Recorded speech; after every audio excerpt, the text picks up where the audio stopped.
withdrawn. It caused a stir. People talked about it. However, over the weekend, former Kano State Governor Abdullahi Ganduje and his wife were seen in a video in the company of Maryam Mahmood, who is said to be the lady that was used to replace Maryam Shetty. And in that video, according to Daily Trust, the former governor and his wife may have mocked Maryam Shetty and asking, who is she?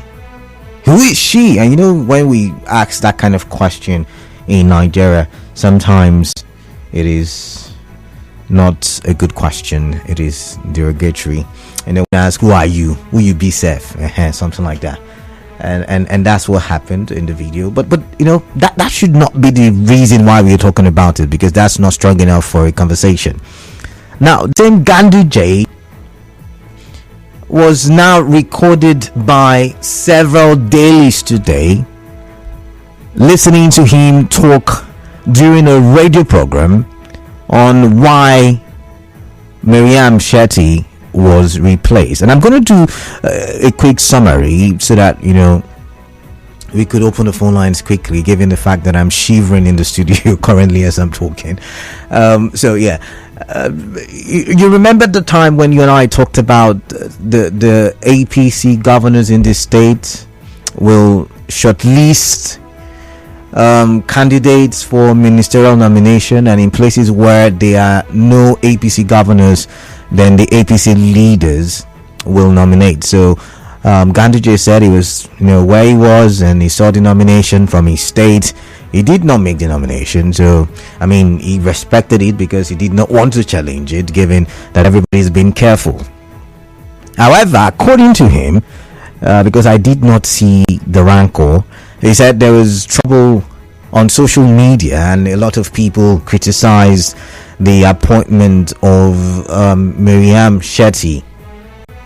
And for that reason, you know, the president called Ganduje and asked him if he was the one who nominated, and he said no, that he does not know her. And the story goes on to say that for that reason she was, you know, removed or withdrawn from that position. For that reason. Now, I've looked at Maryam's CV. It's a good one. I've looked at the person who has replaced her, Maryam Mahmood, who was screened today. She also has a great CV. She's a medical doctor, and she has been in the teaching profession in Kano State for quite some time now. Okay, so good CVs for both of them. However, one did not have a strong political backing, so to say. Yes, she might have been nominated. Because Ganduje also made that statement, or statement is better, that someone nominated her, so someone from the party in Kano State nominated her, and so she might have been nominated. By the way, there are unconfirmed reports that she is now an aide to the president, one of the special assistants positions. She's been nominated, appointed. I cannot confirm that, but the question in my head is, if some of the nominees, the ministerial nominees, are governor emeritus, legislative emeritus, could it be that this is basically some compensation or some kind of payment for the job that they did during the electioneering season? Also,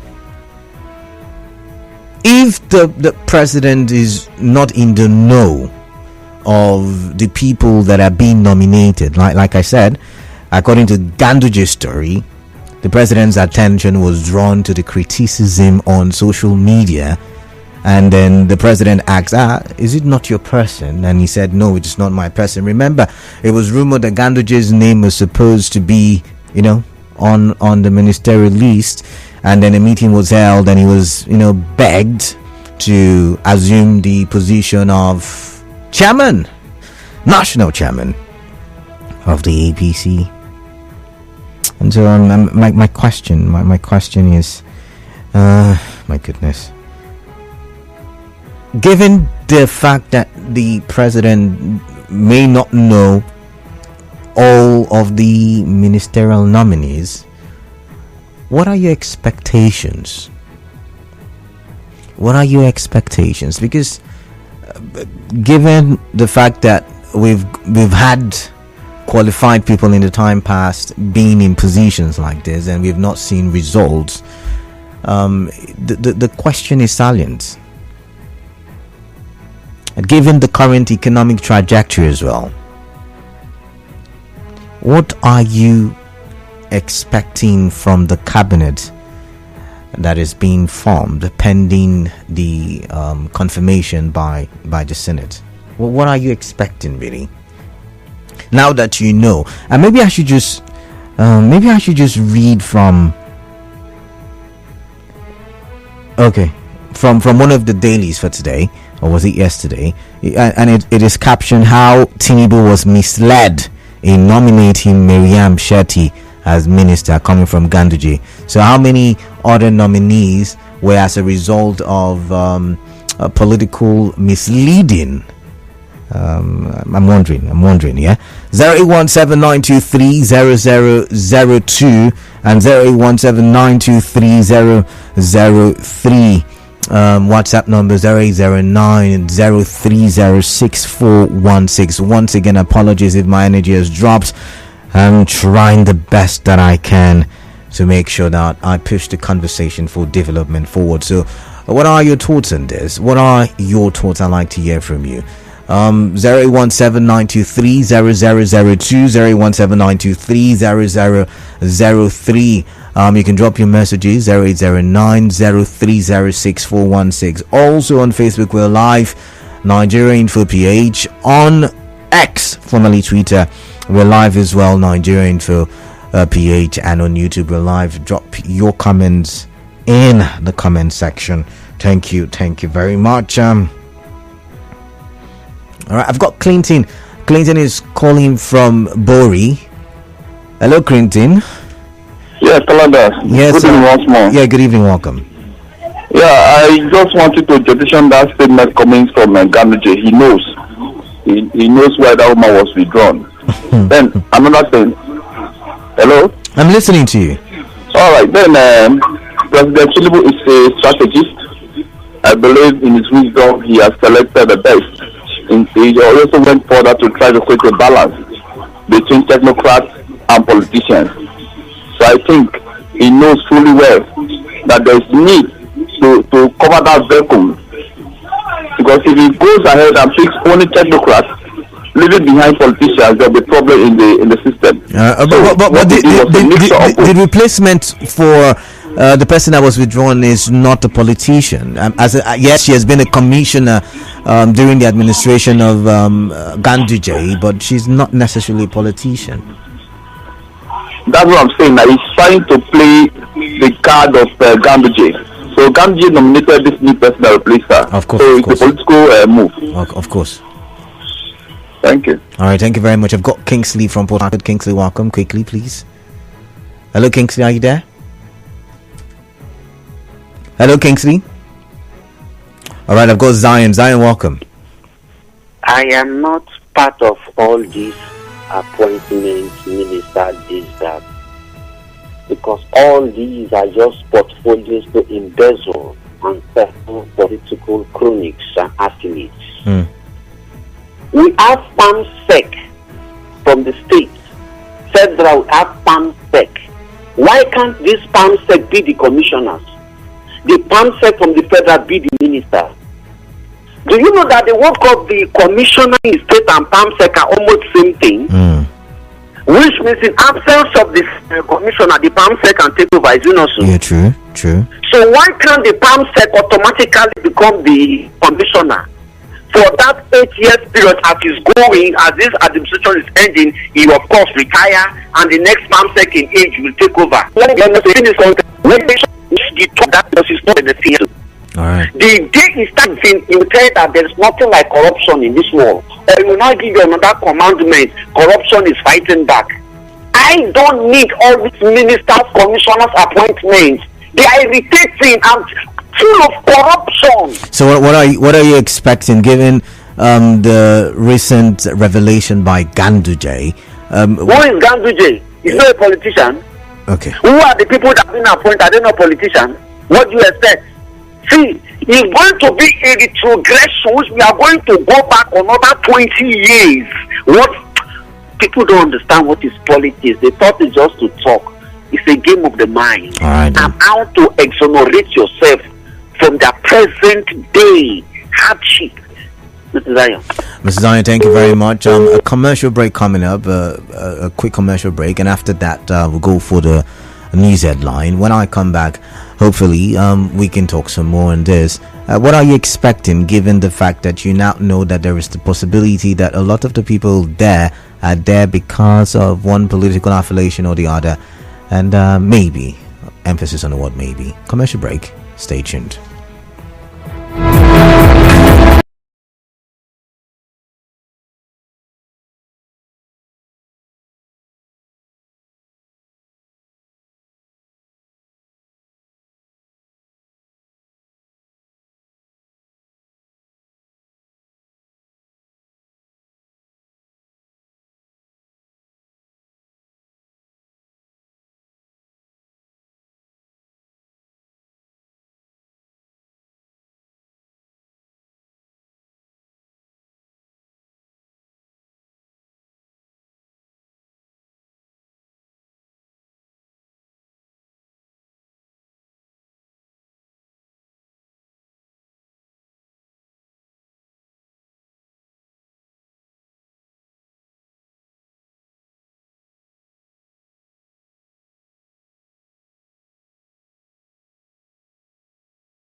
All right, 27 minutes gone past the hour of 5, and yes, we're talking about the Maryam Shetty treatment. In about 2 minutes time, I would have to bring you the news headlines. I'm sorry I'm stumbling on words today. That's the situation I find myself in right about now. But hey, if you're just joining us, you're listening to 92.3 Nigerian Info, and I am Kalada Kuruba Tuboy. Yeah, Kalada is the name, not Canada, nor Kelada, whatever you guys call me. Kalada is the name.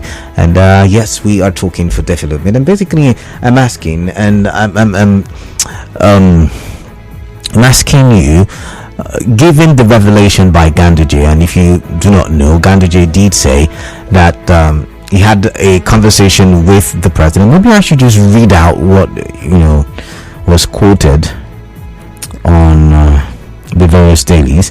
They say, we have women who have worked with us in the administration of Kano State. One of them is Maria Mahmood Bonkore, a medical doctor who served as Commissioner for Higher Education for 4 years. She came from Kano South, and they have been crying for marginalization in Kano, even though I have bridged the gap during my time as governor.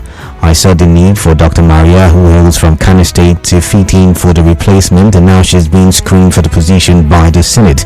This is what led to the change. I did not explain this in detail to hurt anyone or to paint them in a bad light. I was never part of the people who question her capacity because I don't know much about her.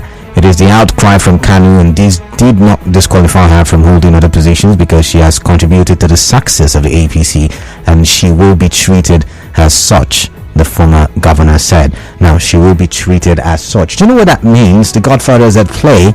The Godfathers are determining who will be what at the ministerial level. Of course, they are the ones who are former governors, former legislators, and those ones, they are politicians, so they've got automatic tickets, so to say. I mean, look at how Kehamu's name was, added to the list. I'm not saying anything, but I'm just saying, look at how his name was added to the list. So, I mean, given this comment from Ganduje, do you think that something good can come out from the cabinet?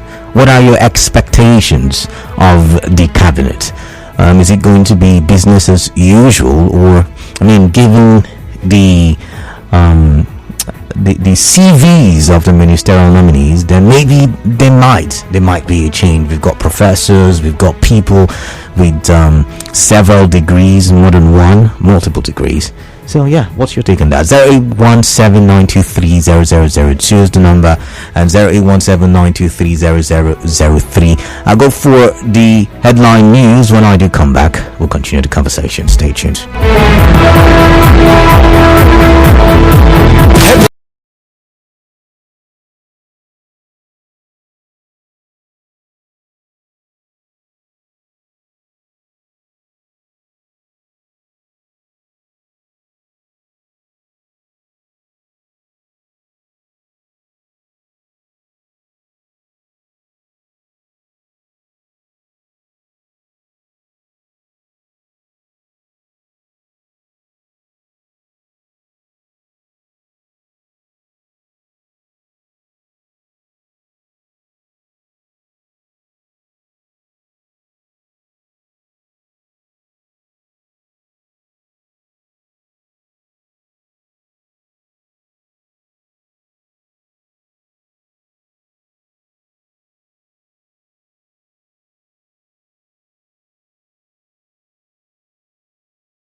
Right now, what do you think about what I'm talking about?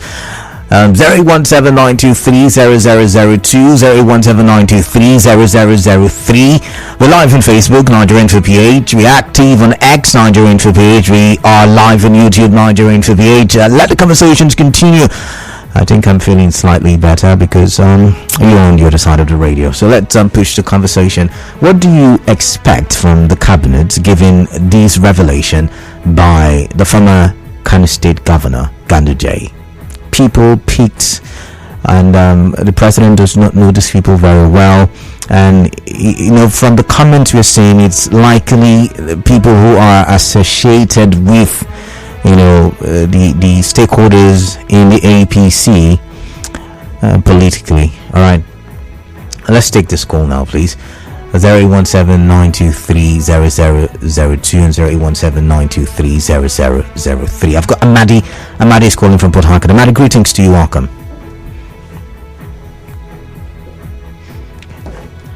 Amadi, can you hear me? You have raised now. Yeah. There is nothing different. Nobody should expect anything much, because it is, to me, it is a settlement of the old brigade. At the national level, at the state level here too. There, for instance, in River State here, what is happening? Is there any technocrat there? I mean, we've got a lawyer, we've got a political administrator. One would have expected that as soon as he comes, as soon as he took office, he would have declared a total war on the payment of the pensioners' gratuity and their monthly pension arrears. But he is still digdaling up to today. All right, thank you very much, Amadi. Are you seeing it? I can hear you. There is nothing much anybody should expect. It's still the same wahala, the same problem all over the place. There's nothing they can do. All right, then. Thank you very much. Thank you very much. Sake from Lumaolu, welcome. Good evening, Canada. Yeah, good evening to you. Yes. The topic you're discussing is a very interesting one, my brother. We have watched politics and leadership in Nigeria become like a business in people's hands. I am saying so because when we looked at what happened within the last 8 years of APC, one had expected that a new administration will come in with something different to ameliorate the suffering of Nigerians. But to everybody's shock, it is still the same kind of selections. Is what we are feeling today. My brother, this selection will simply lead to what we understand as garbage in, garbage out. There is no hope what is being said. My opinion remains that until we stop having professional politicians and start having people who have brought out themselves to serve, there is nothing good coming out, my brother. That is the truth. All right, thank you very much, Sake. Thank you. I've got Abdul. Abdul is calling from Nasi. Abdul, greetings to you. Welcome. Yeah, greetings. Yeah. Excellent. Yeah. There is nothing these people will do. It's still the same problem because they are recycling the same old people that have one or two corruption cases. What did you think? They cannot give what they don't have. Abdul, they have all the university degrees, that is needed for the country to move forward. They have all the, qualifications on paper. So are you sure that? Well, they are not ready in character. That is the problem. Let them have all the degrees, but are they ready in character? They are not ready in character. They cannot see public funds that they will not steal. So what are we saying? All right then. All right. Thank you very much. All right. Let's see. All the appointments are all settlements of those who brought this government to bear. Beauty from Igruta. Beauty. Thank you very much. Let's see another one on the President Tinubu ministerial nomination and appointment. Well, I don't think there would be a paradigm shift in the policy action from what we had previously.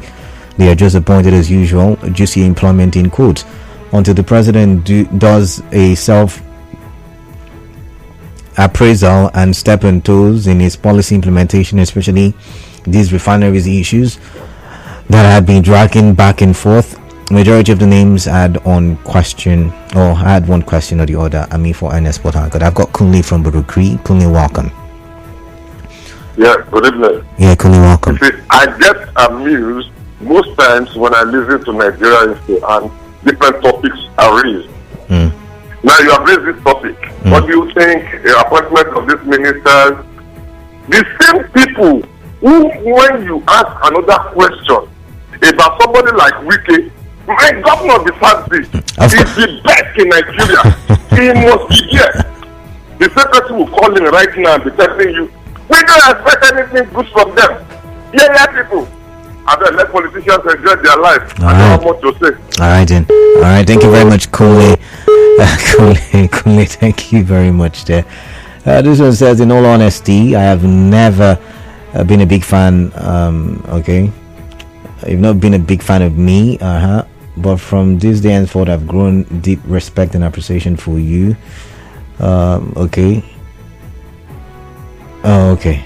All right, Mami, thank you very much. Thank you very much. This one says, since I have been following politics in Nigeria, it is always those who work for the victory of the party that are appointed into position. That is the only competence needed, as competence regard level of technical know-how. Okay, that's the only competence needed, as competence as regard level of technical know-how is not considered. This is the most time, 80% in appointment for any government that have been just having degrees not a sufficient competence for governance in Nigeria. Looking at what is needed to develop Nigeria, degree is just a necessary condition. It is not sufficient for appointment into position that requires high level of technical competence for any ministry at both federal and state level. All right, Triumph, thank you. I've got Israel from Outer West. Israel, welcome. Good day, my brother. Yeah, welcome. Let's talk. Yeah, this comrade Israel Dixon Igbo from Outer West. All right, then. My brother, about the nominees, presidency nominees, I don't think there is a better thing that will come out in that those candidates, because I don't know why politicians have been using the former people, feeling that apart from the former people, former governor, former this, former minister, former House of Rep, no other person is competent again to handle those positions. And thousands of people are still waiting for the appointment, and they're still giving those people who don't mean very well in Nigeria. People have been suffering every time. Look at the River State Executive Council again, commissioners. They are using those old people and other people who have been working with them. They don't remember them. They just neglected them. But during the time of collective PBC, everybody will put hands together and then work. After the working of the party, the people emerge as a governor. They will do anything they like, which is very bad now. That is why we are suffering. They should tell new competent people. There is other people who are capable to do the job, not those people who collected the paper from various places. Just like one day, so somebody say from primary 3, year 3, he did a common entrance, he passed. But that, I mean, we've had people. What kind of language is that? People who are representing us in Senate and minister, they cannot be able to express their feelings. And how do you think such a person can come out with reasonable things? So I don't know what our politicians have been doing. Right. Every time it could be those people who have been governor, but this, that, this. Without being governor, you cannot handle those positions. Are they bonded with governor? Are they bonded with the minister? Are they bonded with House of Reps? Thank you very much. Those people are not meaning good at all in Nigerians. We are suffering. We are suffering as I speak to you. People are dying on a daily basis. They were aware and nobody's taking even care. So thank you very much, Israel. Israel, now talking about jumping classes. A lot of children back in the days jumped classes. I know quite a few. Some jumped 2 classes, some jumped 3 classes. The argument then by the parents were they had bright minds, so that could have been a factor. That could have been something that happened at the time. But if you're joining us and you have been listening, I've got a new question. A lot of you have said, oh, nothing different will happen. Oh, it's going to be the same, because they might have CVs and degrees, but do they have the political will and character to change our situations? How do you think then we should select ministers? How do you think the president should have gone about selecting the ministers? Remember, it was quite a difficult one for the president to do. He almost used all of the time that was needed for him to select ministers. And so think about it from that angle. Think about it. But we're looking at Ganduje and his statement, and him saying that due to the backlash on social media, the president reached out to him and asked him, hey, don't you know this person? Didn't you select this person? And he said he does not know the person, and she may have worked for the party, but he does not know her personally. And then she was withdrawn. No verification. I mean, did the president not send the names to the DSS? Okay. That's another angle to it, right? Another angle to it.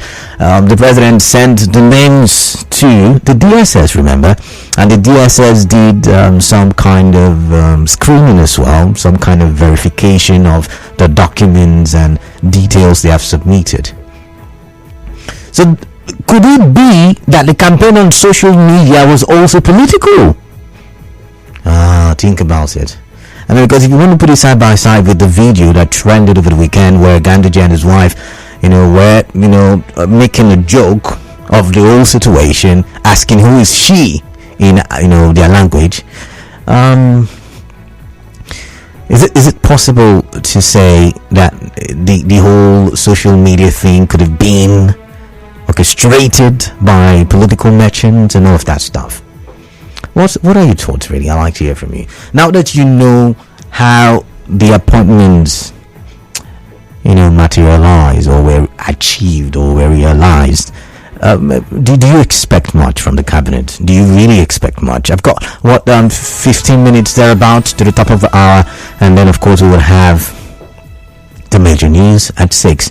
0817-923-0002 and 0817-923-0003. Ring me right now, and let's also use the WhatsApp platform 0809-030-6416. What are your thoughts on this?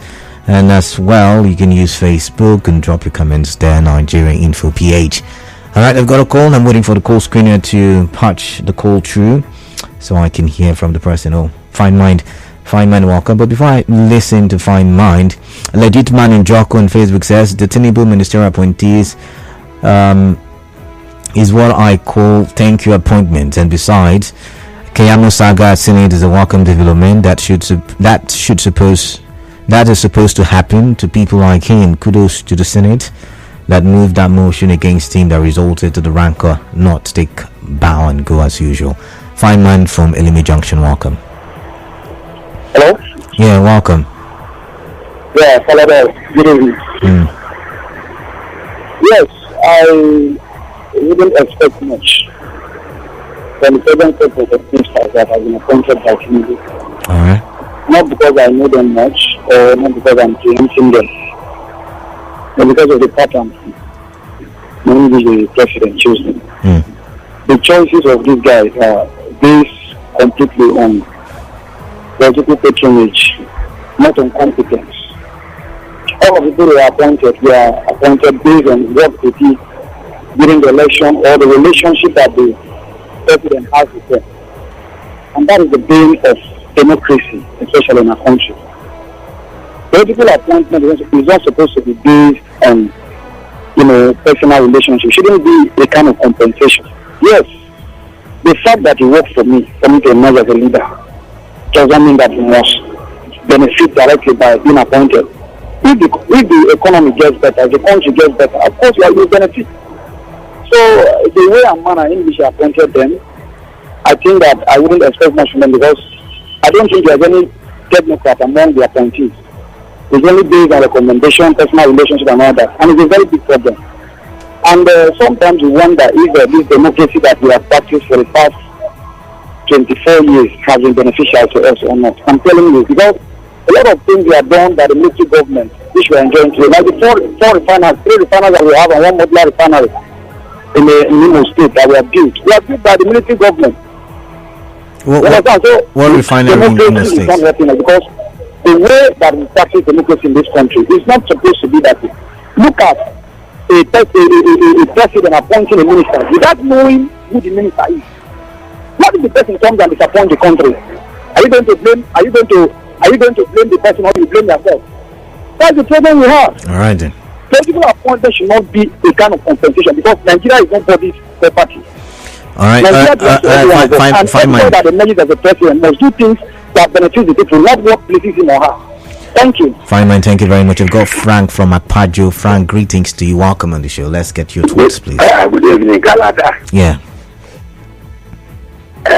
Sometimes it's like the old-time politicians are more honest. that the current present politicians, people like Awolowo, Azikiwe, and the base era, they carry the people at heart. I only say that they were a little bit honest, knowing that they are serving their people. Unlike what we have now. The politicians we have now, they are serving themselves. So that's what you see in the appointment. Oh, all these people, they help me to become governor, to become president, to be president. So let me also reward them. Oh, sorry about that. Network issues I get, or I guess rather, or you ran out of airtime. But you do call back if you can. What are your thoughts? Is this some kind of repayment policy by the president? And like a caller did say, I mean, when you're talking about the ministerial nominees, you would have to also factor in the former governor of Rivers State. However, I'm asking you, when you look about 9-10 governors, a couple of senators and House of Rep members, and then we've got a few technocrats, but from Ganduje's radio conversation, it's also looking like some of those technocrats were selected by politicians who don't want to go, they don't want to go to the cabinet, they don't want to be in the cabinet, but they want a representative in the cabinet, just to secure their stake, somehow like that. And so I'm asking the question, are we going to see anything different? Are we going to see anything better given the system used for selection? And like the last caller, Fine Mind, the second to the last caller said, if the cabinet fails, what goes on record is that the president has failed. And if the cabinet succeeds, what goes on record is that the president succeeded. So why do presidents even joke, even gamble with their ministerial positions? Shouldn't they be looking for the best hands and it's not just at the federal level, even at the state level. Should they not be looking for creative minds? But then what is the guarantee that creativity will materialize in the development of Nigeria? And if it is the state government or the state level, what is the guarantee? Because yet again, looking at the academic qualification of some of these minister or ministerial nominees, oh my goodness, rich, very rich. 017-923-0002 and 017-923-0003. I'm taking this one now.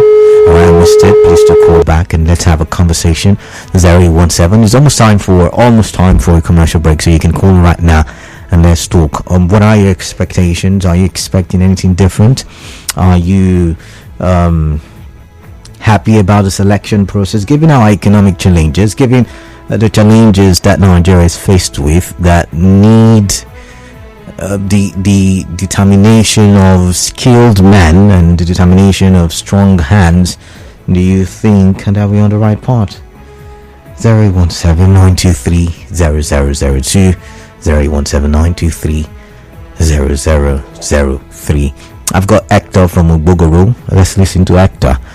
Hello. Okay, on the ministerial screening, just like we overblown issue, we've treated this matter, the screening process, how some of us are not satisfied because portfolios are supposed to be attached before the screening, so that we know the areas of the guideline and how questions should be asked to the nominees. If you are appointed as the Minister for Petroleum, what difference would it do? If you are appointed Minister for Transportation, what difference would it do? Will it bring? What values will you have to this ministry you are being assigned to? But since portfolios are not added, it is just unfortunate. About 9 governors or thereabouts make the ministerial list, and some of us are saying that yes, some of these governors performed incredibly well when they were governors. That was when they were governors. Now, there's a difference between being a governor and becoming a minister. Because as a governor, you use your own discretion, you use your own wishes. You want things to be done at their wish, and it will be done at their wish. But when you become a minister, you are working under a person. So it is not going to be business as usual. That is why former governors who later become ministers, they feel, if I'm lying, they can have Akpabio. Akpabio performed very well when he was the governor. In fact, he was the best governor in his time, or one of the best governors in the South. But he became a minister of Niger Delta. What happened? So it's just unfortunate. I don't think that we are going to get positive results or different thing altogether. It's still the business as usual. All right, then. All right, thank you very much. You stay tuned. There is a commercial break coming up. After the major news at 6, we'll continue the conversations. Hopefully, we're stronger, and the conversation will be stronger as well. Just stay tuned to 92.3 Nigerian Info.